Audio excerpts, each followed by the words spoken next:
Olá, já falámos de dieta mediática e aconselhámos-te a diversificar. Estás recordado? O conceito que descreve essa utilização é dieta mediática, o que traduzido em miúdos representa o consumo de conteúdos mediáticos durante um certo período de tempo. Tal como a dieta alimentar, o melhor é diversificar.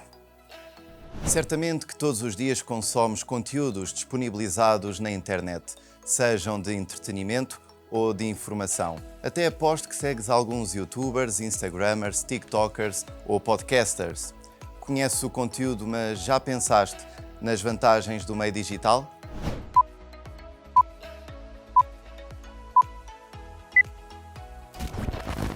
Percebeste que parte da resposta já estava implícita ainda antes da pergunta? Claro que sim. A internet trouxe-nos a facilidade de acedermos a muito mais conteúdos de todos os géneros e em todas as línguas. Alterou a forma como comunicamos com os outros, familiares, amigos, colegas e até desconhecidos. Permitiu que nos tornássemos nós próprios emissores e produtores de conteúdos. Facilitou o acesso a novas ferramentas de produção, edição e difusão de conteúdos multimédia. Simplificou o processo. Multimédia não é mais do que passar também para o digital aquilo que vai sendo feito nos meios tradicionais, com vídeo, com áudio, com som, imagem e agora também com ligações, não é? Hiperlinks, que faz com que tudo aquilo que antigamente nós podíamos ver de uma forma muito passiva, agora passa a ser um bocadinho mais interativo, e acho que a vantagem da multimédia é precisamente essa. Tudo aquilo que existe nos meios tradicionais, ou imagina nos canais generalistas, está focado em agradar à maioria da população. E portanto há muitas coisas que ficam de parte, nomeadamente temas um bocadinho mais não de nicho, mas mais relacionados até com as minorias. E eu acho que a multimédia abre espaço para isso, porque tu, quando fazes uma coisa para televisão ou para rádio, aquilo tem um limite, que é que ele tem que ter 10 minutos, 20 minutos e tem que ser um bocadinho, que agrade toda a gente. E quando tu fazes uma coisa na multimédia, não estás sujeito às pressões do tempo, nem de enquadramento que aquilo tem que ter num meio tradicional, e portanto tu podes desenvolver a tua ideia para universos que a rádio e que a televisão não te permite. De forma nós podemos atingir um público diferente. Até podemos estar a falar sobre o mesmo tema, mas podemos fazê-lo de maneira diferente. Eu acho que o digital é muito aberto à tentativa e erro. Tu podes testar um formato no digital, aquilo não funcionar e tu dás 3 passos atrás porque o público diz logo, olha, isto não está bom, eu não estou a gostar, tu vês isso logo pelos números e tu podes reformular e fazer novamente. Sim, ouviste bem. Não faz mal errar. Sim, ouviste bem. Errar não faz mal errar. Mais e melhor. O facto de nunca desistir que nos...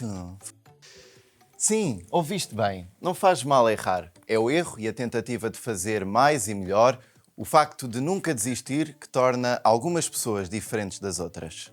Segues alguns youtubers, instagramers ou podcasters que já erraram muitas vezes até ficarem satisfeitos com o seu trabalho e felizes por terem muitos seguidores. Ser famoso dá muito trabalho.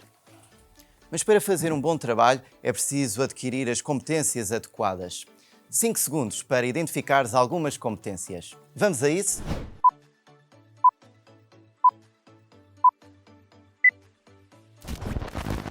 Já falámos de multimédia, de hiperligações e de interatividade. Juntemos mais algumas capacidades que deves ter presente quando pensares em criar conteúdos digitais.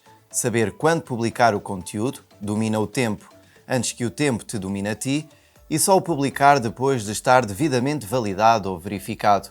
Perceber que a publicação poderá ser global e não apenas local ou regional. O teu trabalho será acedido em qualquer parte do mundo e lido e comentado por todo o tipo de pessoas. Mas até podemos ir mais longe e pensar também em certas características pessoais. Ser muito flexível na forma como tu abordas as coisas, ser muito curioso sobre os novos equipamentos.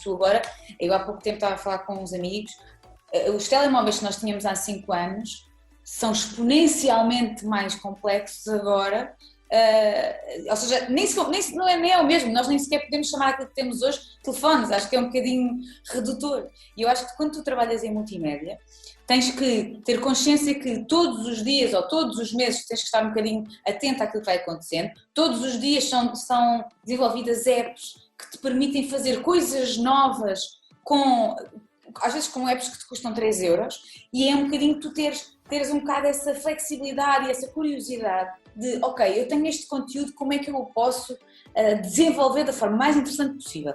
E às vezes as pessoas perguntam-me qual é que é o segredo, ou perguntam-me como é que eu faço as minhas coisas e onde é que eu faço as minhas coisas. E eu, grande parte das coisas eu faço hoje em apps de telemóvel, umas que são gratuitas, outras que custam 5 euros, não tem muito a ver com os materiais que nós temos, ou com os equipamentos que nós temos, o financiamento que nós temos, muitas das vezes tem a ver muito mais com criatividade, e é como é que eu desenvolvo isto da forma mais rápida possível e mais interessante possível. E isso muitas vezes pede muita paciência, ou seja, tu tens que ter disponibilidade mental para estar ali de volta de uma app durante algumas horas até perceber se aquilo te é útil ou não. Umas vezes outras vezes perdeste tempo.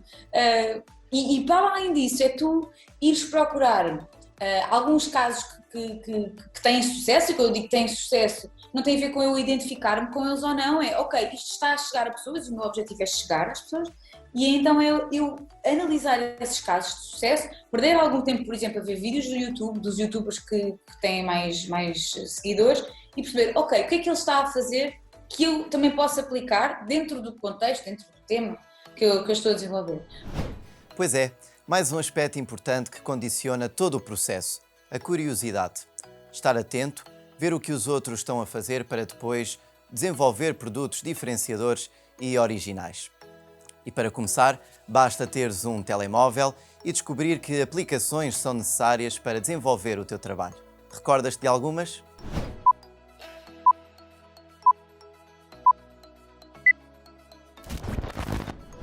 E quanto a podcasts, sabes o que são?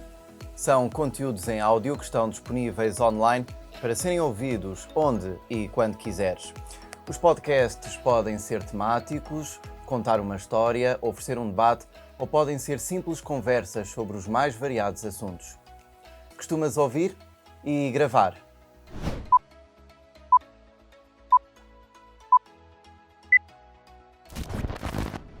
Se respondeste sim, consegues identificar o que é necessário para fazer um bom podcast? Um bom podcast é ter bom conteúdo, ou seja, não ser mais um a falar sobre coisas que já tenho mais 20 podcasts a falar sobre o mesmo, ou entrevistar as mesmas pessoas que eu vou entrevistar. Portanto, eu acho que o mais importante é as pessoas perceberem, ouvirem podcasts, perceberem o que é que podem fazer de diferente, o que é que podem fazer de melhor e produzirem, não desistirem, não ficarem tristes quando numa primeira fase virem que têm audiências relativamente reduzidas e lutarem todos os dias por terem mais pessoas a ouvirem o seu conteúdo. E para terem mais pessoas a ouvirem o seu conteúdo, têm de produzir cada vez melhor conteúdo. E para produzir cada vez melhor conteúdo é preciso mais tempo. Portanto, é preciso ter essa noção de que produzir um podcast dá trabalho. Uma coisa é certa, neste programa já percebemos que há diferentes plataformas que podemos usar para os conteúdos que queremos criar e diferentes ferramentas que podemos utilizar. A Joana Martins dá-te algumas dicas. Uma ideia, tu desenvolves essa ideia, ok, o que é que tu queres fazer? Qual é que é a mensagem que tu queres passar? E queres dar a voz a essas pessoas? Queres fazê-lo de uma forma mais uplifting, mais animada ou mais ponderada? Ou mais condescendente também, que condescendente aqui não digo isto com caráter pejorativo, qual é que é o ângulo que tu queres dar a este tema que tu queres desenvolver. Isso é o primeiro nível, que é o que é que tu queres fazer, de que forma é que tu queres passar a tua mensagem. Depois a seguir ok, onde é que tu te vais posicionar? Vais posicionar nas redes sociais? Vais fazer uma coisa para uma plataforma de conteúdos como a RTP Play, ou a Netflix, ou a HBO, ou a TVI Player? Onde é que tu queres pôr isto? É um vídeo? Vais partilhar isto no YouTube? Ok, escolher um bocadinho a plataforma. E depois escolher qual é que é a linguagem que tu queres ter nas redes sociais. Para quem é que tu vais falar? Quem é que tu queres atingir? E se não atingires esse público, dás a volta e vais atrás do público que originalmente gostou do teu conteúdo, ou renovas tudo e fazes e distribuis novamente. Portanto, o processo é esse, é tu saberes o que é que queres, onde é que vais estar, quem é que queres atingir, de que forma é que queres atingir, desenvolver os conteúdos que podem ser, e estamos a falar de multimédia, portanto, vídeo, imagem, som, podcast, tu podes desenvolver o que quiseres, estabeleceres um bocadinho um plano de quais é que são as ramificações que vai ter o teu conteúdo original. E depois trabalhar muito e ter muita paciência. Se gostares mesmo de produzir conteúdos digitais e se gostares de jornalismo, poderás vir a ser um jornalista multimédia. Alguém que domina essas ferramentas, mas faz um trabalho informativo profissional, subordinado a princípios éticos e deontológicos. Um jornalista multimédia é dois jornalistas juntos. Porque tu és um jornalista, como é qualquer jornalista que escreve na imprensa ou que escreve para o digital, e depois és um multimédia. És o conhecimento de todas as ferramentas que tu podes utilizar. E isto é uma coisa gradual, é uma coisa que se vai aprendendo sempre, porque imagina, eu há 3 anos licenciei-me a saber editar vídeo, e era honestamente a única coisa que eu sabia fazer, editar vídeo e editar som, e hoje, passados 3 anos, eu sou uma jornalista multimédia que sabe editar vídeo, que sabe fazer infografias, que sabe fazer cronografias, que tu vais lá e mudas as coisinhas. Eu acho que é uma coisa que vai da necessidade também, que tu percebes, esta história ficava mesmo bem aqui uma cronologia interativa, e tu vais tentar descobrir no digital, que é incrível, um sítio onde tu consegues partilhar as histórias e também construí-las, e vais procurar plataformas, que cada vez há mais, para criar esse tipo de interação, esse tipo de multimédia.